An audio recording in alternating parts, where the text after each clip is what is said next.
Welcome to A Cup of Joe. We're talking about the phases of the pen test and how to use the PlexTrac platform to support phases 3, 4, and 5.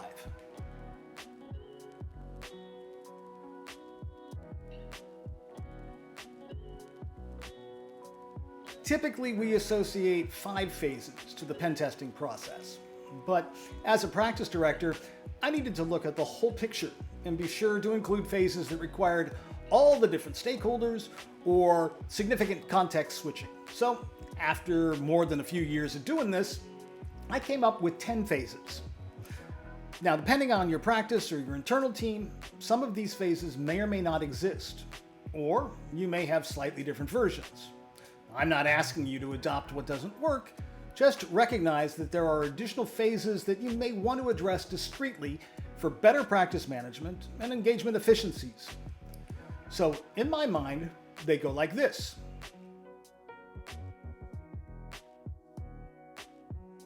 We begin with phase 1, which is the setup phase. Now, this includes everything in the engagement before you even begin to send a single packet.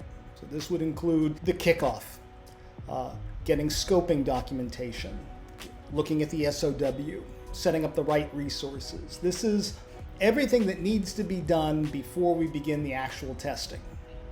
Now then we look at the more traditional phases that we're used to: discovery, enumeration, detection, and exploitation. And then we move into phase 6, which is post-exploitation. This is where we go beyond that initial vector. Now we begin to put together an attack chain. And once we are done with the engagement, we've either hit our success criteria or we've run out of time, then we move into phase 7, which is our reporting phase. And here we're going to have the operators, QA people, project managers, all of these stakeholders involved in this phase. Once it's complete, then we have the phase of the readout. And the readout isn't just going over the report with the customer. You may also have to negotiate some of the findings with them and go back and redo the report based on their needs. So they may have a different policy around how certain things are rated in terms of severity, or they may disagree with a finding, or you may not have been aware of a compensating control that would not have allowed you to exploit that thing further. So you may see some iterations between reporting and readout. Now, once you have solid report and you've done the readout, then the customer might have a remediation phase where they come back to you and ask, we have to fix these for regulatory regime requirements or something along those lines. How would you recommend we fix them? And this is where you provide additional value by guiding them and making sure that whatever work they put in the remediation is going to stand up against the next phase, which is the final testing, to ensure that everything that they've done is in fact effective. Test it one more time and then go back to the reporting phase, give them one more final report, and then they're good for that time period.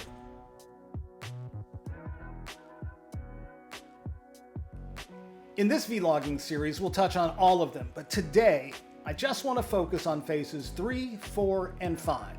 Enumeration, detection, and exploitation. There is a lot going on in these phases, so let's break them down. Enumeration is that phase where you identify ports and services running on the assets identified in phase 2. Detection is the phase where we identify the protocols and applications. Exploitation is the fun part, where we identify weaknesses in the applications or protocols that will provide us with further access or at least additional information. Now, these phases rely on just the right combination of experience, automated tools, and a manual assessment of the results. Enumeration feels pretty straightforward, but straightforward doesn't mean simple or easy. You should definitely rely on automated tools to work through a large scope or a huge number of assets, but you can't rely on them to be 100% accurate. You also need to be careful. Firing up Nmap and Nessus and flooding your targets with packets isn't going to give you the results you want. You need to be cautious, otherwise you could just end up having your source IP shut down. There is some subtlety and experience required if you want to move into the detection phase with a solid foundation. The detection phase, on its surface, can be confusing due to the way firewalls can affect the responses, latency can alter your results, and services running on non-traditional ports can trip up the newbie.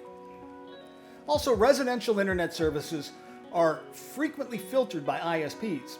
So if you're testing from home using your Comcast internet plan, it might not be the best way to go to get an accurate picture. You also may need to come at it from more than one direction, using tools hosted in different environments, in different geographical locations even, in order to get a complete picture of the target environment. Now let's not forget the rules of engagement. This is where a brute force and ignorance approach gets you into a great amount of trouble.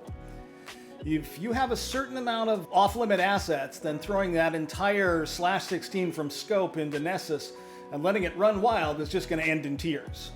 So keep your scope and your rules of engagement documents close at hand before you start throwing packets. I mean, after all the work we've done, now we can safely move into the exploitation phase. Now, there's exploitation, and then there's exploitation, if you know what I mean. There's the, we got back a response that says it's exploitable, so we put it in the report, versus the, we reached into the system, made it do bad things, dance to our music, cough up its secrets, and here's the evidence to prove we did it. How invasive your test can be will be entirely determined by the type of pen test contracted, as well as the rules of engagement. Now, there's a lot of data being gathered here in these phases. So how can PlexTrac make these phases easier and more effective? Well, I think one of the greatest benefits PlexTrac can provide is its ability to integrate with the tools that you're already using in the enumeration and discovery phase to better organize and quantify the results. Check this out.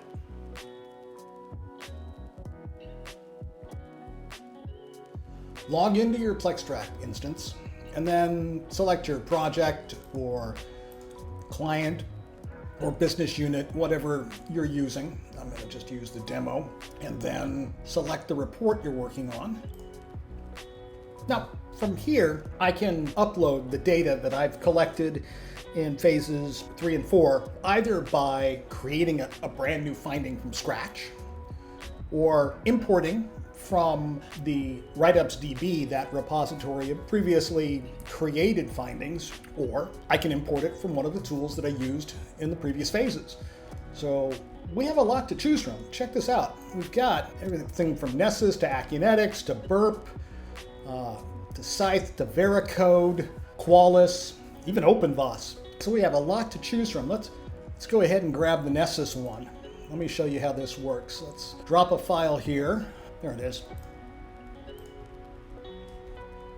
And let's add some tags. Now the tags will help me search through the data more easily when I'm trying to drill down, say, to a specific set of findings. Like, for example, if I want to add the Nessus as a tag here, and I can add additional information specifically around the asset. So, for example, if I knew this was from a specific VLAN, I could say that I got this out of VLAN 8, and then I can submit it.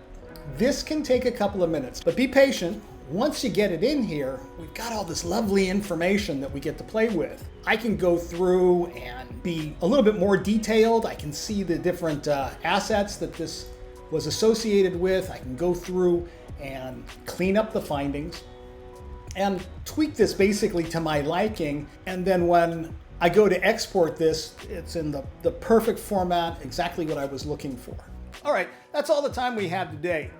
Don't forget to hit the like and the subscribe button to get the latest Cup of Joe content and ideas. My name is Joe Pierini, and I am PlexTrac's product evangelist, wishing you happy hacking.